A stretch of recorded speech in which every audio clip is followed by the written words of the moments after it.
नमस्कार साथियों, एक बार फिर से आप सभी का हार्दिक स्वागत करता हूं आर्या बताइए इसके डिजिटल प्लेटफॉर्म पर। जैसा कि मेरे रेगुलर जो भी व्यूअर है वो तो सभी जानते हैं कि मैंने इकोनॉमिक्स का बैच यूपीएससी के लिए शुरू किया हुआ है और उसके अंदर मैंने अलग से सेपरेट प्लेलिस्ट बनाई हुई है जिसके अंदर मैंने क्लास 4 तक अपलोड कर दिया है। जिसके अंदर मैंने अर्थशास्त्र क्या होता है, अर्थशास्त्र की विभिन्न शाखाएं कौन कौन सी है, इसके अलावा विभिन्न टर्म्स जैसे कि वस्तु व सेवाएं क्या होती है, उत्पादन क्या होता है, लिक्विडिटी परिसंपत्ति क्या क्या होती है, एसेट्स क्या होते हैं। ठीक है, अगर आपने वह क्लास नहीं देखी है तो कृपया करके अपने प्लेलिस्ट में जाकर आप देख सकते हैं। ठीक है, आज मैं इकोनॉमिक्स शुरू करूंगा यूपीएससी के पर्सपेक्टिव से। इकोनॉमिक्स में मैंने आपको पहले बताया कि इकोनॉमिक्स यूपीएससी के जीएस 3 मेंस में और प्री के अंदर बहुत ज्यादा वेटेज रखती है। और जब इकोनॉमिक्स एक ऐसा सब्जेक्ट है जिसके अंदर डायनामिक्स यानी कि गतिशीलता बहुत ज्यादा है, यानी करंट से रिलेटेड इशू बहुत ज्यादा जुड़ेगा और स्टैटिक पोर्शन भी बहुत ज्यादा जुड़ेगा। जब करंट से रिलेटेड इशू के ऊपर आपकी पकड़ अच्छी हो जाएगी, जब आपको अलग अलग मिनिस्ट्री के द्वारा कोई भी जारी डॉक्यूमेंट की लैंग्वेज समझ में आने लग जाएगी, आपको बेसिक टर्म के बारे में पता होगा, तो आप करंट को आसानी से कर सकते हैं।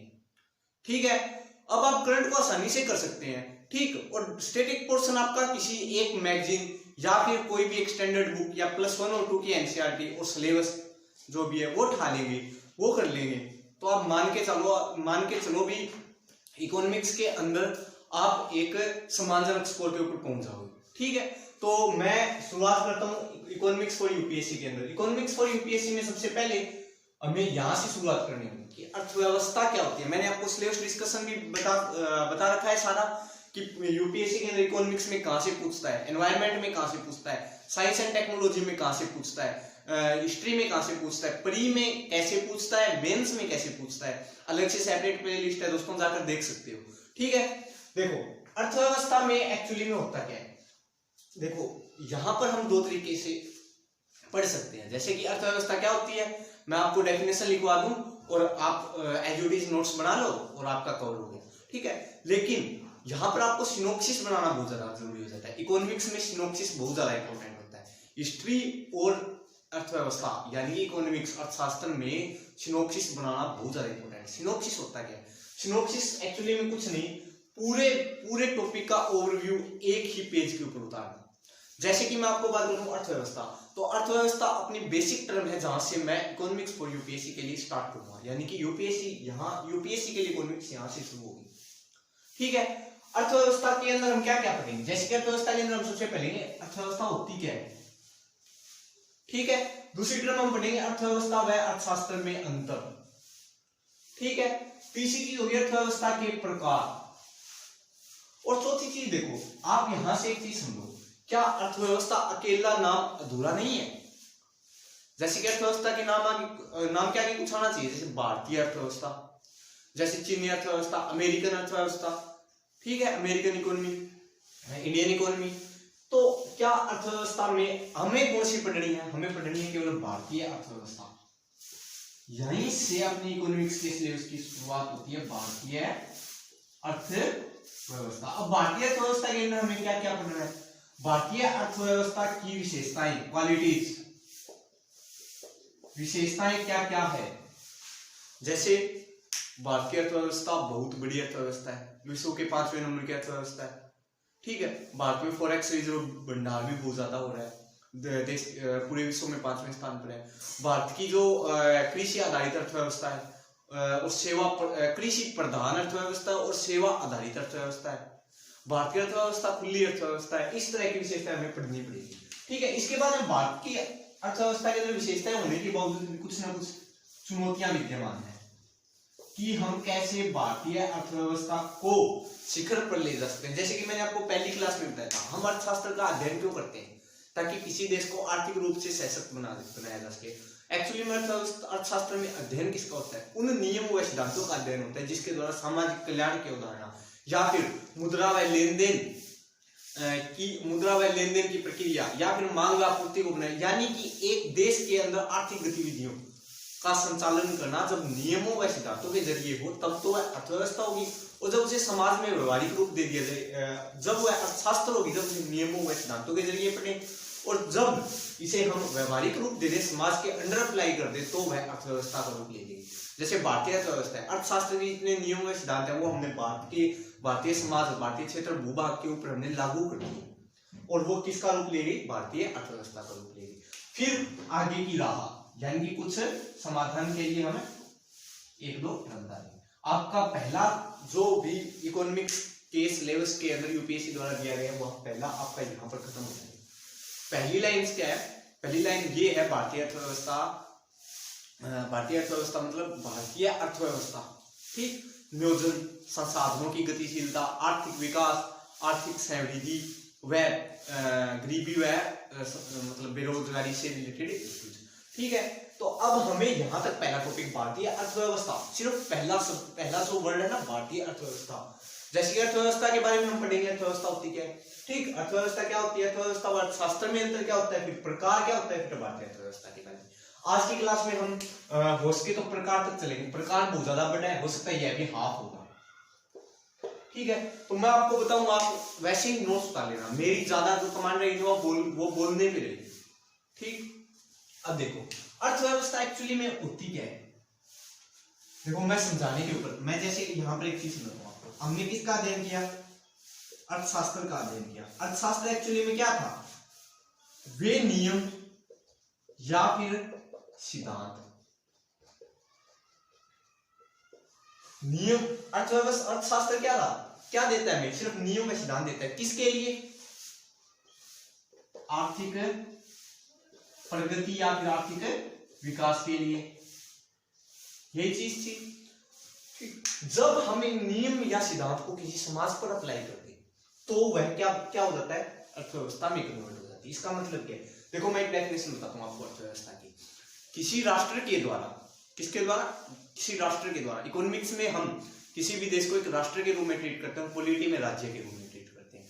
जब किसी राष्ट्र के द्वारा उसके नागरिकों को, जब किसी राष्ट्र के द्वारा उसके नागरिकों को सामाजिक व आर्थिक स्थिति से सुधार लाने के लिए, यानी कि जब किसी राष्ट्र के द्वारा उसके नागरिकों को सामाजिक व आर्थिक स्थिति में सुधार लाने के लिए अब उसे सुधार लाना है, तो उसे करना क्या है, उसके पास जितने भी उपलब्ध संसाधन है उसका समुचित नियोजन करना है, मतलब प्लानिंग करनी है, किसको कैसे डिस्ट्रीब्यूट करें, किस संसाधन का हम कैसे प्रयोग करें, ठीक। और केंद्र में क्या होगा, अर्थ होगा, अर्थ बोले तो धन होगा। यानी अर्थव्यवस्था एक्चुअली में क्या है, अर्थव्यवस्था किसी भी राष्ट्र द्वारा अपने नागरिकों को सामाजिक व आर्थिक स्थिति से में सुधार लाने के लिए अपने उपलब्ध संसाधनों के का मतलब एक नियोजन करना, उपलब्ध संसाधनों का नियोजन, धन को केंद्र में रखकर या अर्थ को केंद्र में रखकर करना ही क्या कहलाता है, अर्थव्यवस्था कहलाता है। यानी उसे करना क्या है, नागरिकों की सामाजिक व आर्थिक स्थिति में सुधार लाना है। लाना कैसे है, उपलब्ध संसाधन जितने भी है उसका उसे तार्किकपूर्ण या फिर एक मतलब सुव्यवस्थित नियोजन करना है, और उसको केंद्र में क्या होना चाहिए, अर्थ होना चाहिए। उसे हम क्या कहते हैं, अर्थव्यवस्था कहते हैं। वैसे अर्थव्यवस्था की अगर मैं सिंपल सी डेफिनेशन देना चाहूं तो आर्थिक गतिविधियों की संरचना, आर्थिक गतिविधियों की संरचना। आपको अर्थव्यवस्था की सिंपल डेफिनेशन देना चाहूं तो वो क्या होगी, आर्थिक गतिविधियों की संरचना। आर्थिक गतिविधियां कौन सी होती है, वे गतिविधियां जिससे हमें क्या उपलब्ध हो, धन उपलब्ध हो। जैसे कि कृषि हो गया, कृषि से क्या हो रहा है, आय का सृजन हो रहा है। अगर आय का सृजन हो रहा है तो वो क्या आर्थिक गतिविधि नहीं है। ऐसी आर्थिक गतिविधियों का अध्ययन कर उसे एक संरचना का रूप दे देना, वही क्या कहलाता है, अर्थव्यवस्था कहलाता है। जैसे मैंने अर्थव्यवस्था के एक आपको डेफिनेशन बताई, वो क्या थी कि किसी राष्ट्र के द्वारा उसके नागरिकों की सामाजिक व आर्थिक स्थिति को सुधार लाने के लिए, आर्थिक स्थिति में सुधार लाने के लिए अगर उसके पास उपलब्ध संसाधनों का समुचित या सुव्यवस्थित नियोजन करके और धन को केंद्र में रखकर बनाई गई व्यवस्था ही क्या कहलाती है, अर्थव्यवस्था कहलाती है। ये थी अपनी सिंपल डेफिनेशन, इसको आप नोट कर सकते हो, ठीक है। और वैसे तो अर्थव्यवस्था अपने आप में संपूर्ण नहीं है, अर्थव्यवस्था शब्द पूरा अपने आप में संपूर्ण नहीं है, यह एक विशेषता के रूप में सही लगेगा, जैसे कि भारतीय अर्थव्यवस्था, चीनी अर्थव्यवस्था, ठीक है दोस्तों। अर्थव्यवस्था क्या होती है और अर्थव्यवस्था का सिंपल डेफिनेशन मैंने आपको बता दिया। अब हम दूसरे प्रकार में चलते हैं कि अर्थव्यवस्था व अर्थशास्त्र में अंतर क्या है। अर्थव्यवस्था व अर्थशास्त्र में सिंपल सा अंतर क्या है, सिर्फ व्यवहार का है। जैसे अर्थशास्त्र क्या था, अर्थशास्त्र केवल नियमों व सिद्धांतों का संग्रह है, जबकि अर्थव्यवस्था में हमने क्या कर दिया, उन नियमों व सिद्धांतों को हमने किसका रूप दे दिया, व्यवहारिक रूप दे दिया, समाज में उसे अप्लाई कर दिया। जैसे कि कैसे कर दिया, वैसे कि मैंने आपको बताया था कि वस्तु की डिमांड जैसे वेवलिन वस्तुएं थी, वेवलिन वस्तुएं बड़ी अर्थव्यवस्था में उछाल आया, बड़ी अर्थव्यवस्था में आर्थिक प्रगति हुई, तो एक्चुअली में उसे हमने अप्लाई किया भारतीय अर्थव्यवस्था पर, वही चीज क्या कहलाई, मतलब नियमों और सिद्धांतों को व्यवहारिक रूप हमने दे दिया। ठीक है, वही थी अपने आर्थिक नियमों व सिद्धांत। जब अर्थशास्त्र में हम नियमों व सिद्धांत का अध्ययन करते हैं, जबकि जब भी नियमों व सिद्धांत को व्यवहारिक रूप दे दिया जाता है तो उसे हम क्या कहते हैं, अर्थव्यवस्था कहते हैं, उसे हम क्या कहते हैं, अर्थव्यवस्था कहते हैं। ठीक है दोस्तों, अब हम बात करते हैं प्रकार की। प्रकार के लिए मैं आपको एक अलग से सिनॉप्सिस बनाना पड़ेगा, तो यहां तक आशा करता हूं कि आपको समझ में आएगा। अब मैं दोबारा से अगर मैं एक बार अगर आप समझ नहीं पाए तो मैं एक बार फिर से डेफिनेशन दोबारा बताना चाहता हूं। देखो, अर्थव्यवस्था किसे कहते हैं, किसी राष्ट्र के द्वारा अपने नागरिकों की सामाजिक व आर्थिक स्थिति में सुधार लाने के लिए उपलब्ध संसाधनों का समुचित नियोजन करके धन को केंद्र में रखकर बनाई गई व्यवस्था क्या कहलाती है, अर्थव्यवस्था कहलाती है। अगर मैं उसकी और सिंपल डेफिनेशन देना चाहूं तो वो क्या थी, आर्थिक गतिविधियों की संरचना ही क्या कहलाती है, अर्थव्यवस्था कहलाती है। जैसे अगर मैं भारतीय अर्थव्यवस्था की बात करूं तो भारतीय अर्थव्यवस्था में ऐसी आर्थिक गतिविधियां हैं जो आय का सृजन करती है, जैसे कृषि हो गया, पशुपालन हो गया, या फिर जैसे प्राकृतिक संसाधनों से निर्मित हो गया, या फिर मैंने आपको सेक्टर के बारे में बताया था, सेवा सेक्टर में परिवहन एक आर्थिक गतिविधि है। तो ये सभी आर्थिक गतिविधियों को जोड़कर एक संपूर्ण रूप दे दिया क्या, भारतीय अर्थव्यवस्था। अब हमें इनकी स्टडी करनी है कि कौन से सेक्टर में कितना उछाल होगा, या फिर किसी भी सेक्टर में कितनी किसके सेक्टर की कितनी विशेषताएं हैं, किसके अंदर कितना निवेश किया गया है, किसके अंदर कितनी मतलब कैसी चुनौतियां हैं और उनसे समाधान हमें कैसे करना है। As a trade as IAS aspirant हमें ये स्टडी करना पड़ेगा। ठीक है दोस्तों, अब हम बात करते हैं अर्थव्यवस्था के प्रकार। देखो, अर्थव्यवस्था के प्रकार वैसे तो कई आधारों पर है, लेकिन इस क्लास में हम केवल 4 आधारों पर पढ़ेंगे। सबसे पहले अर्थव्यवस्था का प्रकार होता है उत्पादन के आधार पर, दूसरा होता है अवस्था के आधार पर, तीसरा होता है क्षेत्र के आधार पर। क्षेत्र के बारे में मैंने आपको पहले बता दिया, प्राथमिक क्षेत्र, द्वितीयक क्षेत्र, तृतीयक क्षेत्र। जैसे भारत को हम क्यों कहते हैं कि वह कृषि प्रधान अर्थव्यवस्था है, क्योंकि हम प्राथमिक क्षेत्र के ऊपर ज्यादा निर्भर करते हैं। जैसे अगर मैं बात करूं चीनी अर्थव्यवस्था की, तो वो द्वितीयक क्षेत्र के ऊपर आधारित है, जिसको हम मतलब उत्पादन क्षेत्र भी कहते हैं। ठीक है, चौथा हम बात करेंगे अंतरराष्ट्रीय संबंधों, इंटरनेशनल रिलेशन के आधार पर। तो अगर मैं पहले उत्पादन के आधार, पहले आधार की अगर बात करूं तो पहला आधार है उत्पादन का आधार, जिसके अंदर पहली अर्थव्यवस्था है पूंजीवादी अर्थव्यवस्था, कैपिटलिस्ट इकोनॉमी।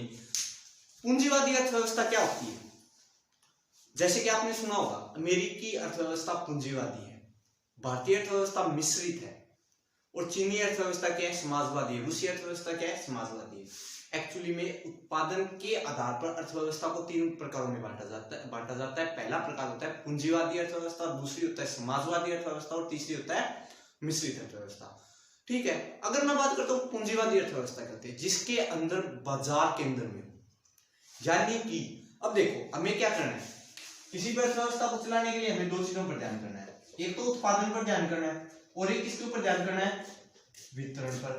जब उत्पादन पर जोर दिया जाता है, केवल किस पर जोर दिया जाता है, उत्पादन पर, तो उसे हम क्या कहते हैं, पूंजीवादी अर्थव्यवस्था। यानी कि मतलब क्या है, बाजार को खुला छोड़ दिया, सरकार ने कोई भी रेस्ट्रिक्शन, समाज ने कोई भी रेस्ट्रिक्शन नहीं लगाया, आप अपने हिसाब से उत्पादन करो और अपने हिसाब से वितरण करो, चाहे मतलब उसका रेट, महंगाई वगैरह कुछ भी बढ़े, मतलब राज्य सरकार व बाजार के बीच में कोई भी ऐसा मतलब प्रतिबंध नहीं है कि बाजार सरकार के ऊपर निर्भर हो। यानी कि जब बाजार को स्वतंत्र रूप से छोड़ दिया जाए, अब बाजार को स्वतंत्र रूप से छोड़ेंगे तो उसमें क्या आ जाएगी, विभिन्न प्रकार की प्रतिस्पर्धा आ जाएगी।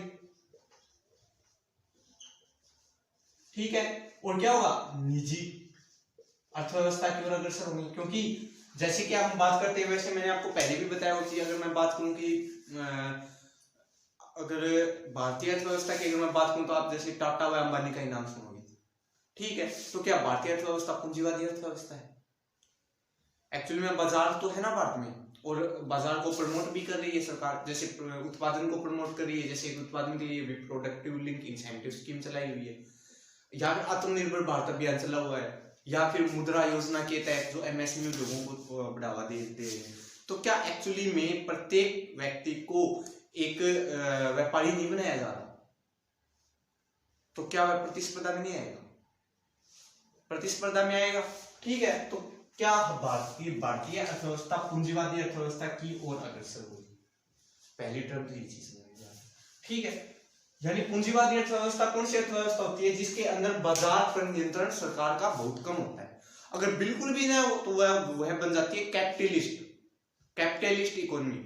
इसका मतलब क्या है? कैनोनिकल कैपिटलिज्म, यानी कि अति पूंजीवादी। ठीक है, जैसे कि आपने पीछे खबर सुनी होगी, गूगल ने ऑस्ट्रेलिया को धमकी दे दी कि वह सरकार के नियमों का पालन नहीं करेगा। अगर सरकार इनके साथ कोई भी मतलब जबरदस्ती करती है तो मतलब गूगल ऑस्ट्रेलिया को छोड़ देगा। तो क्या एक कंपनी का सरकार पर हावी होना क्या कैनोनिकल कैपिटलिज्म नहीं है? बहुत ही अति पूंजीवादी, एक पूंजीवादी होता है कि बाजार वह सरकार के बीच में बहुत ज्यादा कम, सरकार का बाजार पर बहुत ज्यादा कम नियंत्रण होना। ठीक है, उत्पादन पर जोर देना, जैसे कि दुनिया के विभिन्न देशों को अमेरिका हथियार एक्सपोर्ट करता है, तो क्या हथियार का सबसे बड़ा उत्पादक देश है, तो उत्पादन पर कौन जोर दे रहा है? अमेरिका दे रहा है। तो वह अमेरिका की कौन सी मतलब अर्थव्यवस्था होगी? पूंजीवादी अर्थव्यवस्था होगी। ठीक है, अब मैं बात करता हूँ समाजवादी अर्थव्यवस्था, जिसके ऊपर नियंत्रण किसका हो? संसाधनों का नियंत्रण किसका हो? समाज। तो इसमें संसाधनों पर नियंत्रण किसका था? बाजार का था। ठीक है, इसमें प्रतिस्पर्धा बढ़ेगी, इसमें निजी अर्थव्यवस्था बढ़ेगी, उत्पादन पर जोर दिया जाएगा। अब उत्पादन पर जोर दिया जाएगा तो एक्चुअली में सिंपल सी बात है, हमें संसाधनों का क्या करना पड़ेगा? दोहन करना पड़ेगा। संसाधनों का दोहन एक देश से हो नहीं सकता, एक राष्ट्र से हो नहीं सकता, तो इससे क्या बढ़ेगा? उपनिवेशवाद बढ़ेगा। उपनिवेशवाद, इसीलिए भारत को क्या बनाया गया? पश्चिमी देशों ने उपनिवेश बनाया। क्यों? क्योंकि वे शुरू से ही पूंजीवादी अर्थव्यवस्था के ऊपर क्या थे? डिटेन थे। ठीक, अब उन्होंने संसाधनों के दोहन के लिए उपनिवेश बनाने शुरू कर लिए। और वितरण की मैं अगर बात करूं तो वितरण करने के लिए उसे सबसे बड़ा क्या चाहिए? या फिर देखो, संसाधनों का दोहन यहां से हुआ। ठीक, वैसे इनको एक चीज भी तो चाहिए, अपने उत्पादन को बेचने के लिए बाजार भी तो चाहिए।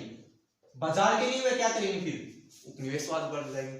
वितरण करना है तो वितरण करने के लिए भी संसाधनों का दोहन चाहिए, और तो भी क्या करना पड़ेगा? उपनिवेशवाद बनाना पड़ेगा। ठीक है, तो ऐसे में बीच की अर्थव्यवस्था अपनाएगी, जिसे क्या नाम दिया गया? मिश्रित अर्थव्यवस्था नाम दिया गया, जिसके अंदर बाजार उत्पादन हो वो क्या हो? योग्यता के अनुसार हो। ठीक है, और वितरण कैसा हो? वितरण जो हमारे पास उपलब्ध है हमारे अनुसार ही हो। ठीक है, अब मैं अगर बात करूं मिश्रित अर्थव्यवस्था, मैंने आपको बता दी क्या होती है, जिसके अंदर क्या होता है? मतलब समाजवादी भी आते हैं और क्या आते हैं? पूंजीवादी भी आते हैं। पूंजीवादी कौन सी थी? जो बाजार पर निर्भर थी। समाजवादी में क्या होता है? संसाधनों पर समाज का नियंत्रण होता है, यानी कि सरकार का नियंत्रण होता है। जैसे भारतीय अर्थव्यवस्था की मैं बात करूं तो प्रारंभ में समाजवादी लक्षण दिखाई देते हैं। 1991 के अंदर हमने एलपीजी रिफॉर्म, आईएमएफ के स्ट्रक्चरल एडजस्टमेंट प्रोग्राम के तहत हमने आईएमएफ के कहने के ऊपर हमने एलपीजी रिफॉर्म अपनाए। उसके बाद में हमने अर्थव्यवस्था को क्या किया? खुली अर्थव्यवस्था में अपनाया और निवेश या आयात निर्यात के ऊपर ध्यान दिया। देखो, उस समय से पहले क्या था? भारतीय अर्थव्यवस्था समाजवादी अर्थव्यवस्था थी, फिर धीरे धीरे वह पूंजीवादी अर्थव्यवस्था में हमने उत्पादन पर भी जोर देना शुरू कर लिया। पहला हमारा मकसद क्या था? कि हमें लोगों को कल्याणकारी सुविधाएं प्रदान करनी है। लेकिन जैसे ही पूंजीवादी अर्थव्यवस्था बना दी गई तो क्या हो गया? लोगों को खुद अपनी क्षमता के अनुसार उत्पादन करना है। पहले राज्य खुद प्रोवाइड करवाता था, 1991 के बाद प्रत्येक व्यक्ति को अपनी क्षमता के अनुसार उत्पादन करना था। ठीक है, ये थी अपनी पूंजीवादी, समाजवादी व मिश्रित अर्थव्यवस्था। अब मैं बात करता हूँ अवस्था के आधार पर। अवस्था के आधार से पहले आप एक चीज और समझ लीजिए, खुली अर्थव्यवस्था और बंद अर्थव्यवस्था एक वर्ड में, एक ही लाइन में है। खुली अर्थव्यवस्था होती है जो अन्य देशों के साथ भी व्यापार करे। अन्य देशों के साथ मतलब क्या है? जिसकी एक्जिम पॉलिसी यानी आयात निर्यात पॉलिसी, आयात निर्यात नीति अन्य देशों के साथ भी हो, अन्य देशों के साथ व्यापार भी करे। जैसे मैं भारत की बात करूं, 1991 से पहले हम बहुत ज्यादा कम दूसरे देशों के साथ व्यापार करते थे, लेकिन 1991 के बाद हमने अर्थव्यवस्था को क्या बना दिया? खुली अर्थव्यवस्था। और बंद अर्थव्यवस्था क्या? जिसके अंदर आयात निर्यात हो, वो केवल ही खुद के क्षेत्रीय स्तर पर। ठीक है, और जब उसे वैश्विक बना दिया जाए तो वह क्या हो जाएगी? खुली अर्थव्यवस्था हो जाएगी। ठीक है, अब मैं बात करता हूँ अर्थव्यवस्था के आधार पर। अर्थव्यवस्था के आधार पर दो प्रकार की अवस्था के आधार पर दो प्रकार की अर्थव्यवस्था होती है, विकसित अर्थव्यवस्था और होती है विकासशील अर्थव्यवस्था।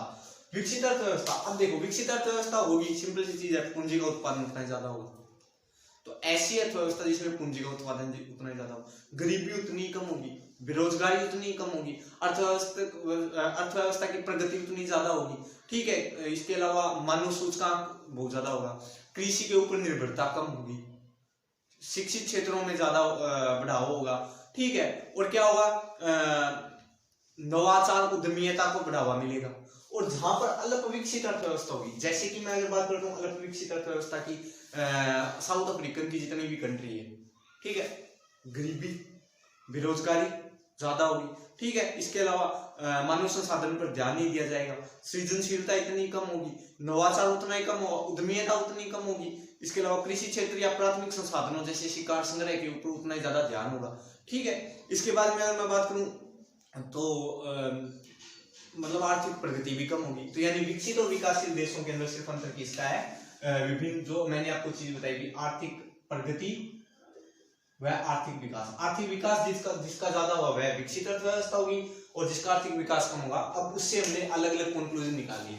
अगर आर्थिक विकास ज्यादा होगा तो गरीबी ऑटोमेटिकली कम होगी, बेरोजगारी ऑटोमेटिकली कम होगी, शिक्षा का प्रवाह ज्यादा होगा, मानव संसाधन उतना ही ज्यादा कौशल होगा, मानसिक विकास व्यक्ति का उतना ही ज्यादा होगा। ठीक है, ये थी। अब मैं अगर बात करूं विकसित अर्थव्यवस्था, जैसे अमेरिकन अर्थव्यवस्था होगी एग्जाम्पल। ठीक है, अगर मैं बात करूं अल्प विकसित अर्थव्यवस्था, तो जैसे साउथ अफ्रीकन वाली होगी। ठीक, भारत क्या है, विकासशील है, जहां पर भी थोड़ा सा टर्म यूज करने वाली विकासशील है भारत। ठीक है, जहां पर मैंने आपको बताया पूंजीवादी अमेरिका, समाजवादी रूस हो गया, चाइना हो गया, क्यूबा हो गया। ठीक है, पूंजीवादी के अंदर मैंने आपको वेस्टर्न बता दिया, जितने भी यूरोपियन यूनियन हो गया, यूके हो गया, इसके अलावा अमेरिका हो गया। मिश्रित अर्थव्यवस्था उदाहरण है खुद भारत दोनों को साथ में लेकर चल रहा है। समाजवादी कैसे, आर्टिकल 37 के तहत हमने क्या अपनाया गया, भारतीय राज्य को हमने क्या दिया है, कल्याणकारी अवधारणा दी हुई है, और 1991 के रिफॉर्म के जरिए हमने देश को पूंजीवादी अर्थव्यवस्था में कन्वर्ट किया हुआ है। ठीक है, ये इसका व्यवहारिक है। वैसे हमने शुरू के अंदर मिश्रित अर्थव्यवस्था अपनाई थी। ठीक है, अब मिश्रित अर्थव्यवस्था का उदाहरण भारत हो गया, नॉर्वे भी है, स्वीडन भी है। ठीक है, तो आशा करता हूं कि आप, और क्षेत्र के आधार पर अगर मैं बात करूं, क्षेत्र के आधार पर मैंने आपको 5 प्रकार मैंने आपको पिछली क्लास में बता दिए हैं बिल्कुल अच्छी तरह से। ठीक है दोस्तों, आशा करता हूं कि आपको ये 4 आधार समझ में आ गए होंगे। नेक्स्ट में 2 या 3 आधार और है, जैसे कि गिग अर्थव्यवस्था क्या होती है, या फिर इंडिगो अर्थव्यवस्था, साइकिल अर्थव्यवस्था भी होती है एक प्रकार की, साइक्लिक। ठीक है, कुछ हरित अर्थव्यवस्था, नीली अर्थव्यवस्था क्या होती है, कुछ और प्रकार रहेंगे। नेक्स्ट क्लास में हम बात करेंगे अन्य बची हुई अर्थव्यवस्था के प्रकार के बारे में, और भारतीय अर्थव्यवस्था की को शुरुआत करेंगे, जिसके अंदर हम भारतीय अर्थव्यवस्था की विशेषता के बारे में जानेंगे। आशा करता हूँ दोस्तों आपको क्लास समझ में आई होगी। कृपया करके प्लीज चैनल को लाइक, शेयर एंड सब्सक्राइब अवश्य करें दोस्तों।